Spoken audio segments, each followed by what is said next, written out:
chosen generation. We've been called for to show His excellence. Hey, all I require for life, God has given me, and I know who I am. We are a chosen generation. We've been called for to show His excellence. I'm meant to be planted so that we can multiply, and it will generate fruits. We only eat fruits. When we hit the seed, then we exterminate the process. When you hit the seed, there is nothing to plant. When we are hitting the seed, it's like we are hitting life. There will be nothing to plant. I will say this funny thing, but you must not laugh, please. When my father is a farmer, or was a farmer. So whenever we cultivate, we plant yams.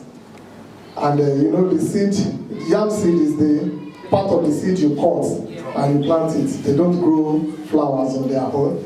And then whenever we plant it, the next year we'll come and discover that, or in a few days' time, we discover that it is cocoyam growing on the hips.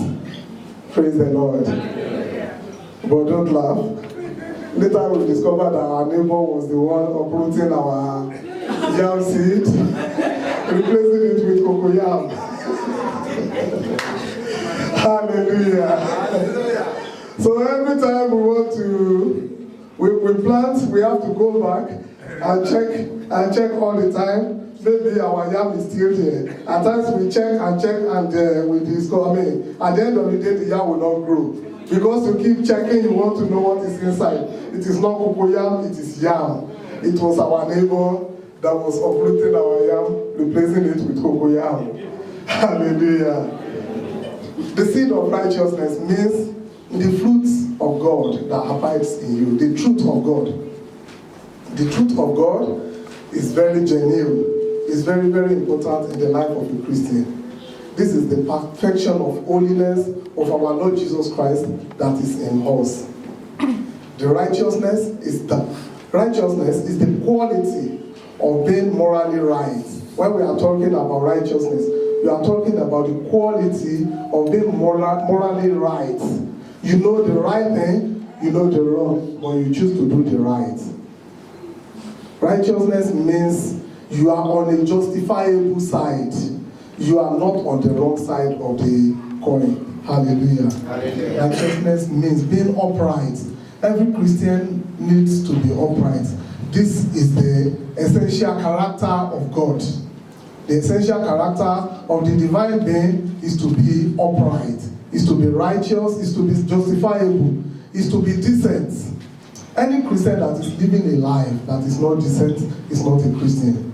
If you cannot identify which one is good, you cannot differentiate between good and bad, then there is something wrong. Righteousness means being upright. Are you upright? In your daily living, in your daily doings, in everything you are doing, are you upright? Righteousness is the perfect holiness of Christ, and it is very essential attribute to the character of God, the Holy One. The only one that is in heaven. It is part of characters that he must be righteous, and is always righteous. He has been faithful to you, he has been faithful to me, he has been faithful to our family. Now I want to talk about seed. Seed are meant to be planted to multiply the harvest. If you want to generate whatever you plant, you want to make it bigger, you have to plant it on a good soil. A good plant planted on a good soil will generate a good increase. It will multiply the fruit. Hallelujah. If a man is not involved, you can't plant rice and harvest anything else. Whatever you sow, it is what you will reap. And what are you expected to sow as a child of God? When you want to sow, you sow happiness, you sow joy, because you know by yourself, whatever you sow is what you reap. How do you sow your happiness? How do you sow happiness? Hallelujah. Hallelujah. When you are happy, with your neighbors.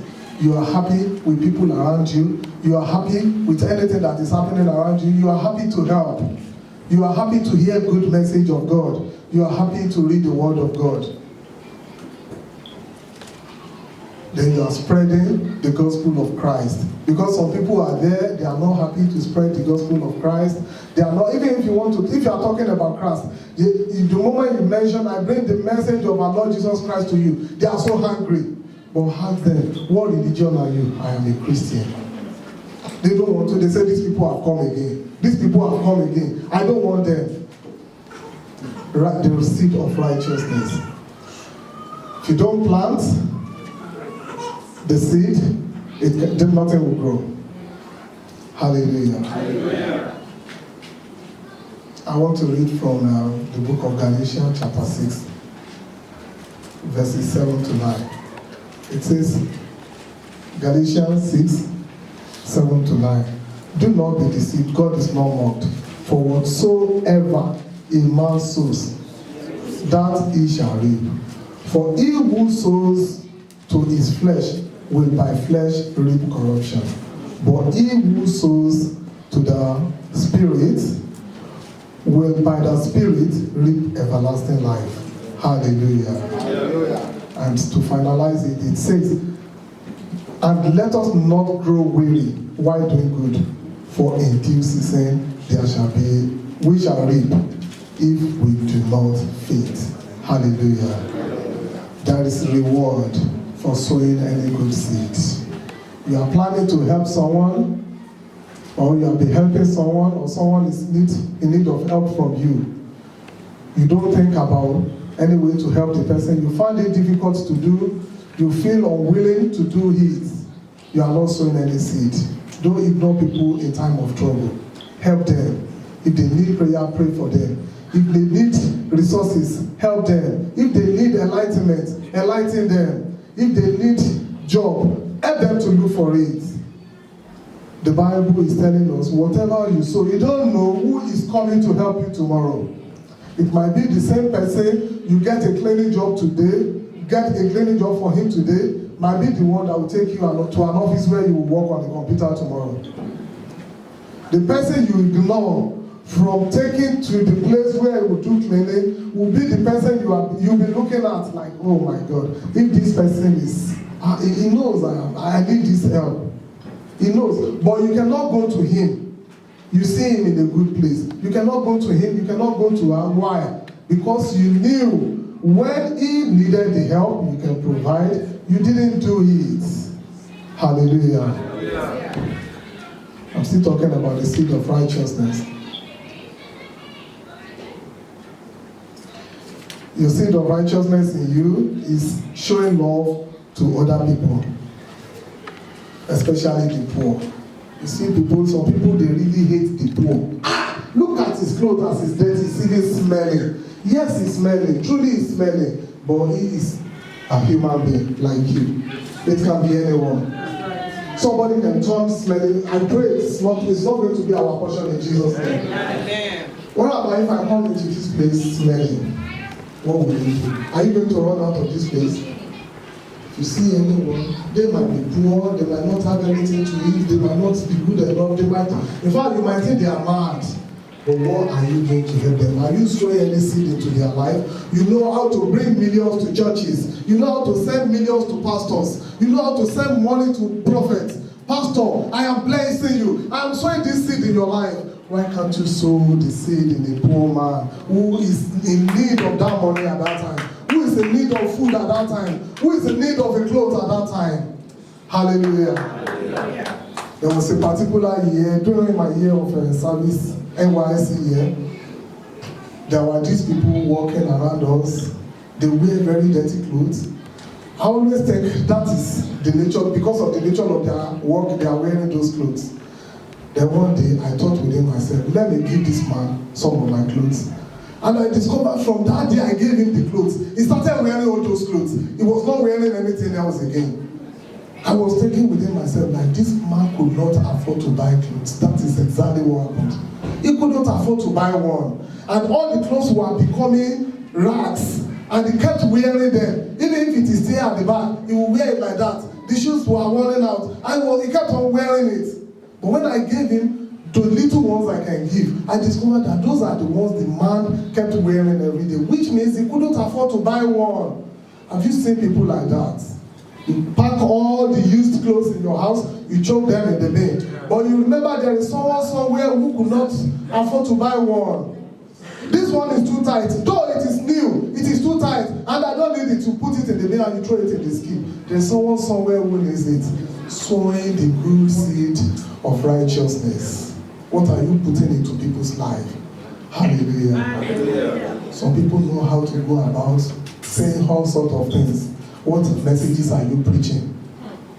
Hallelujah. Hallelujah. Have you ever told anyone before Jesus loves you? Have you ever told anyone before it shall be well with you? Have you told anyone before it is well?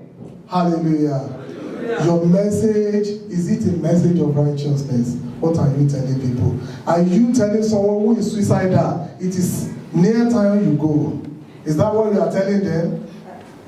Praise the Lord. Hallelujah. You must be able to encourage people to do good. You must be able to encourage people that this life is worth living. You must be able to allow to encourage people to move on, whatever you can see to support them. Just do it to support them. Even if it is the word of your mouth. Don't tell anyone the situation is coming down, everything, the country is turning around, everything is coming down now. In fact, there will be recession, there will be disaster. Stop telling people that one. Tell them it is well, and it is well in Jesus' name.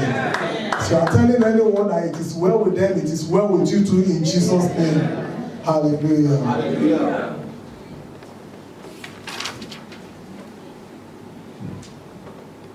What about being a lover of peace? James 3, chapter 18.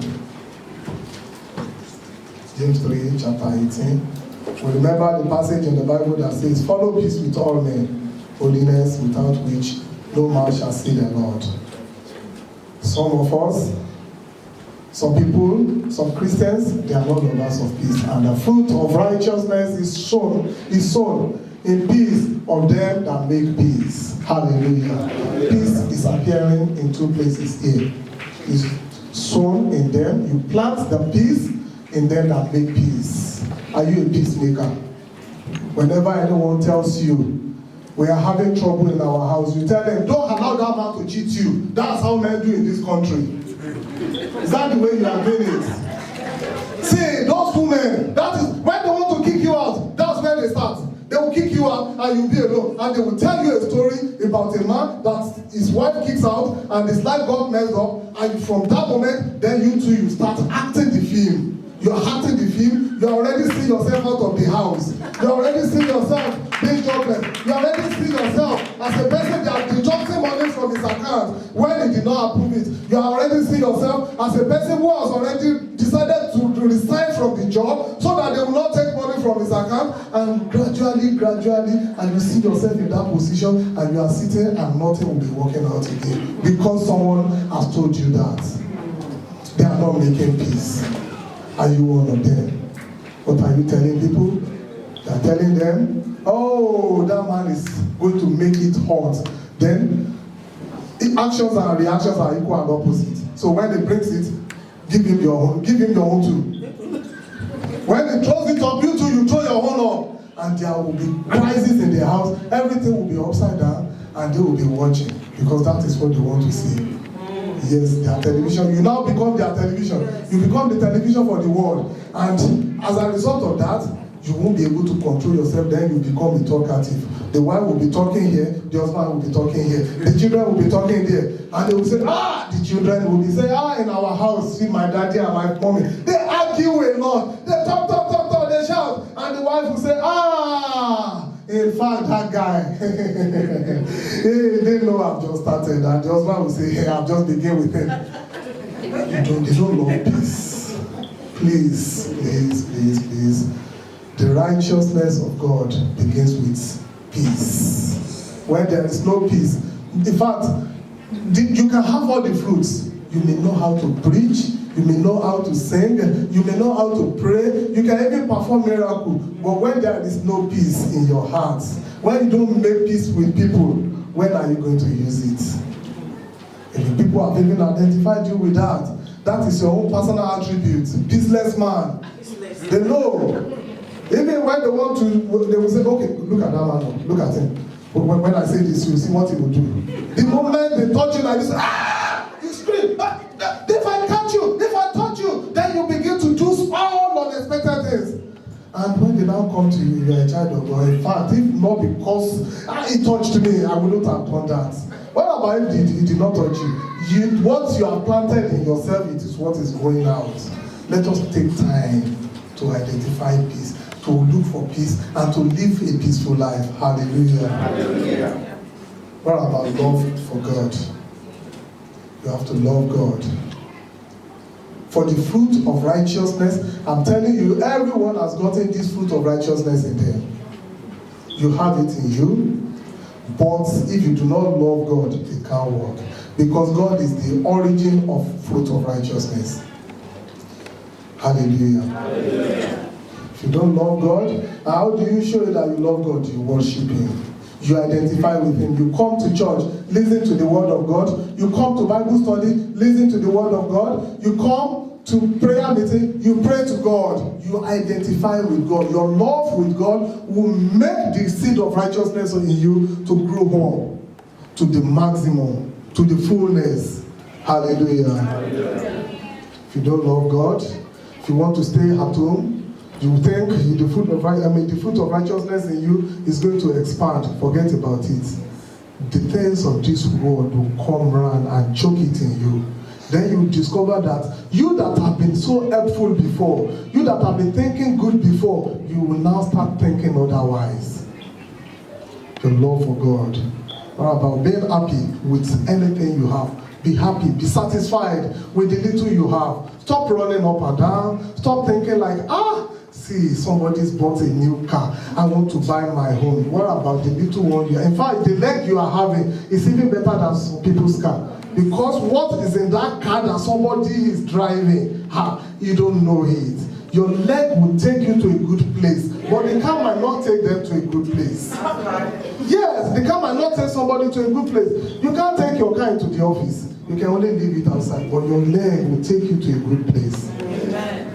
You are coming in here to worship God. You leave the car outside when it is ready. Why can't you say it is because of my car? And you go and sit inside, or you stay outside with the car. You are coming in. So be satisfied with whatever you have. Somebody is having a clothes. That clothes, if I am the one that had this style, or you now start running up and down, I want to get my own. Forget about it. By the time you get your own, that one is already old-fashioned. So you are running after old-fashioned. The moment you put it on like this, you come outside and say, Apoche. Have they done that to you before? You're walking on the street, they look at you, Apoche. And that Apoche, do you know how much work you did? Oh, I went to the farm, I cut the bush, I did a lot of things, and I got paid, and I bought a jeans and I was cowdrop. I was wearing it on the street, and somebody pulled it and said, Apoche, look at the way you will feel. What you are running after is already expired. Yes. In fact, somebody will cheat you because you are thinking this is the original, and they will put a big price on it and you buy it, and when you get to and they say this is the old fashion, you should have bought the new fashion. Hallelujah. Be satisfied with what you have, so that the fruit of righteousness, the seed of righteousness in you will be able to grow up. Hallelujah. Hallelujah. You must watch your tongue. Matthew chapter 12, verse 34. In this book, there is a place we have Matthew chapter 12, verse 24. It's 34, not 24. So please, we can change it.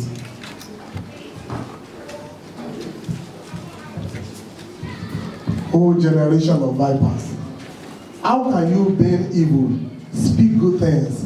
For out of abundance of heart, the mouth speaketh. Hallelujah. Hallelujah. Out of abundance of heart, the mouth speaketh. Look at what is coming out from somebody's mouth. Look at what they are saying. Out of abundance of heart, the mouth speaketh. Jeremiah chapter 17 verse 9 says, the heart is deceitful and desperately wicked. Who can understand it? The heart of a man. That man sitting next to you, that sister advising you, that brother talking to you. Do you know what is in their heart? You yourself, what is in your heart? You are sitting down because you don't have money. You feel like the whole world should collapse. This, in fact, there should just be earthquake and everybody go. Because you don't have money at that moment. That is the heart of a man. But when you have the seed of righteousness, to be telling you there is hope. There is hope. Things will change. And it will be leading you to the direction where things will change. Now you are sick, but the fruit of righteousness in you will be encouraging you, telling you that today I am sick, tomorrow I will be all right. The seed of righteousness will be telling you that today I am poor, but tomorrow I'll be so rich. And so shall it be. And so shall it be in Jesus' name. Today I'm sitting at the back, but tomorrow I'll be in the front. That is what the fruit of righteousness will be teaching you. But if we allow the evil ones, we allow the heart, the natural heart that we have to deceive us, then there will be trouble. We will not be able to incline with the plans of God with our life, for our life. Hallelujah. Do not allow ungodly statements to be proceed from your mouth, but let your speech always be with grace. That is Colossians chapter 4 verse 6. Let your speech be always with grace, seasoned with salt, that you may know how you ought to answer everyone. Hallelujah. Hallelujah. When you are conscious of what you want to say, when people ask you, when people talk to you, you will know what to tell them. People are coming to pull your leg. They have planned it. They know you are a Christian, they have planned it. They just want to pull your leg. And they come to you to say something. But if your thoughts, if your mind is being seasoned with salt, as Apostle Paul said, you won't make a mistake. You will know how to answer everyone. Right in the church here, somebody will talk, you see the way you answer them. They ask you, please sit down. What am I if I don't sit down? Every time you come to me, you tell me to sit down. You'll be commanding as if I'm your son. Am I your child? You are always prepared. Instead of preparing, when you are prepared, the Bible says, let your speeches be always with grace. That is, you are prepared in your mind that your speeches will be with grace. You have already salted it. When you want to cook, you put salt in the food. You make your fish. You prepare it. I see in the kitchen at times when my woman is cooking, my wife is cooking. She will prepare the fish or meat, put salt, leave it for long. She has seasoned it. You season your word before they come out of your mouth. You don't just think like when it is the time. No. Right in your mind, Christ is already there. The hope of glory is already dwelling in you. So when they ask you, sister, sit down, what do? You sit down gently. And if there is any explanation why you cannot sit down, then you explain. Not that you fire back straight away. They are telling me to sit down. How can they tell me that? You, all the time, it's only you. Why is it only you? Yes, he is the only person telling you to sit down at all time. Maybe the pastor is asking him to tell everyone to sit down. You don't know. And even as you are standing, there might be something dangerous close to you. But he's telling you to sit down. Sitting down is protecting you from that evil. But now you refuse to sit down. When that thing is coming, I hope it's not going to slap your head.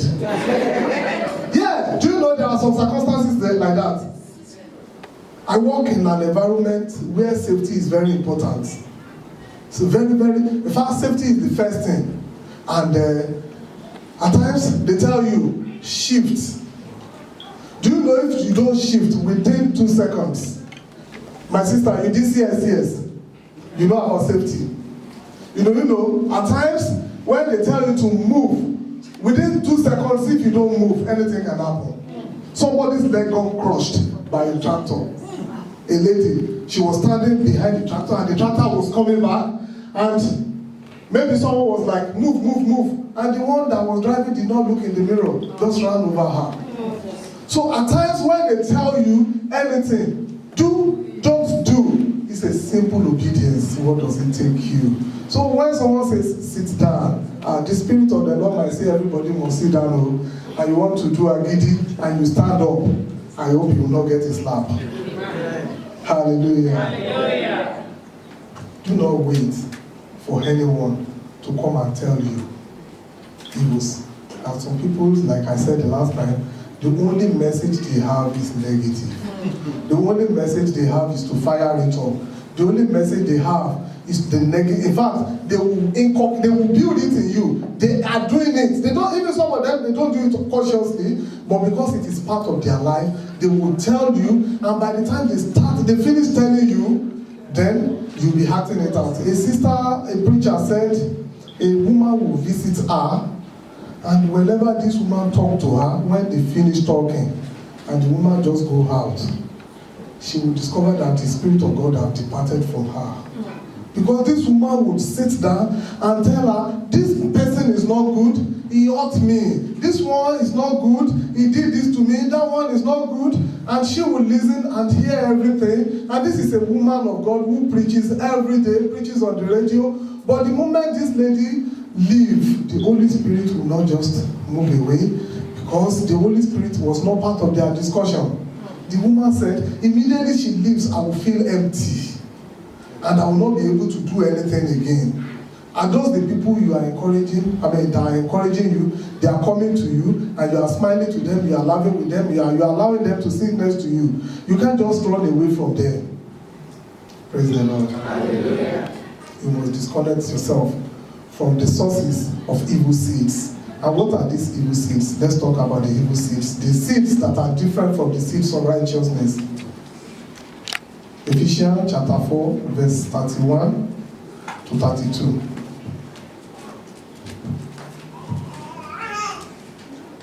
The other seeds that are different from the seed of righteousness.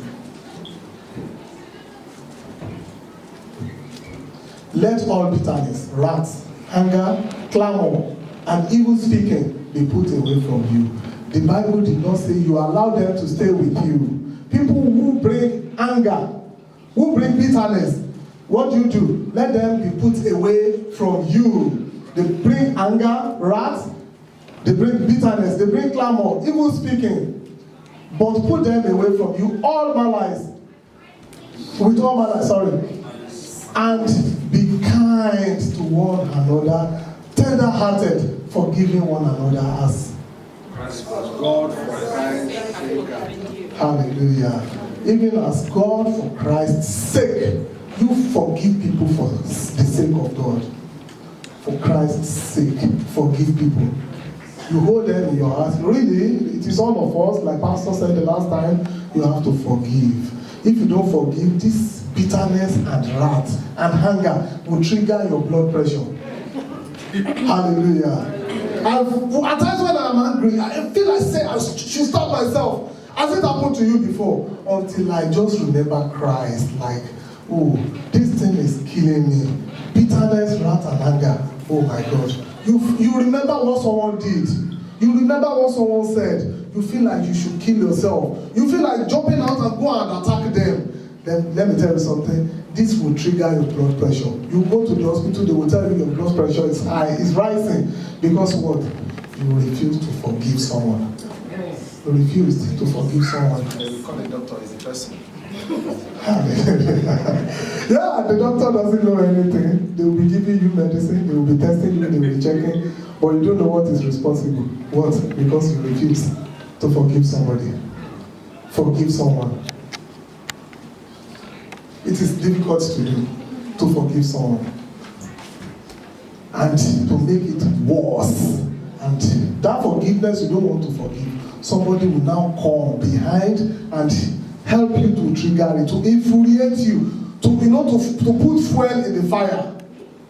Somebody will be coming all the time. See, he has done another one. As you are finishing that one, I will come again. He has done another one. So everything will be coming, complicating, and one day you go to the hospital and the doctor will say your BP is rising. And you don't know what it is. Even that, as at that moment that you are sitting, the BP is rising again because you remember that person. You remember, oh, I don't know how to do it. Praise the Lord. Leave them, let them go their way. Do not expect anyone to tell you anything evil. Because it is a threat to your life. It is a threat to Christianity you have accepted. 1 Peter chapter 2, verse 23 says, 1 Peter chapter 2, verse 23. I'm still talking about that forgiveness, the way it can help us. It's talking about Jesus Christ. He said, who, when he was reviled, did not revile in turn. Some of us are here, we take vengeance, we retaliate. And Daddy, God bless you, sir. He said his testimony one day. In your testimony, you said you had your car had an accident and it was written off. And they were talking about insurance, and you told them, no, forget about it. Thank God I am alive. If you can remember. But some of us are fond of retaliating of any little thing. You took it away, it is mine, and you must return it. If you don't return it, but the Bible is talking about Jesus Christ here. It says, who when he was reviled, he did not revile in turn. When he suffered, he did not threaten, but committed himself to him who judges righteously. Why can't you leave it to God to judge it righteously? He did not threaten. He did not say, if you do that one, I will do this back to you. He did not say, oh, when I get into my Father's glory, when I get to the throne of glory, the way I will judge you people, I will double the fire that will burn you. He did not say, oh, do you know, I'm a child of God, I can call fire to come and destroy you here. No. We have seen pastors, we have seen prophets who will say, oh, you said that to me, and they will curse straight away. And they will curse the person, and that curse will be there. Jesus did not do that. Yes, sir. He did not curse anyone. In fact, when they were killing him, he said, Father, forgive them. Because they don't know what they are doing. Somebody might be doing it to you, they might not know what they are doing. Just leave them and commit it to God. The Bible says he did not revile in turn, and he did not threaten. Praise the Lord. Hallelujah. In conclusion, I'll talk about this. How are we managing our relationship and our marriage? No peace. I'm telling you, if you don't allow that peace, something will be lost. Wife, don't allow peace. Husband does not allow peace, something will be lost. And there will be a loser. We have read so many news. In fact, I'm sorry to use this terrible example. A child, I don't know his age, he committed suicide because the parents divorced. Now, who is a loser? The two of them are losers. They were bringing this boy home. I think the boy is 15 years old. He said, I can't go. And he killed himself. Now the two of them are fighting. What is the result? The only thing that joined the two of them together is love. Why can't we forgive each other?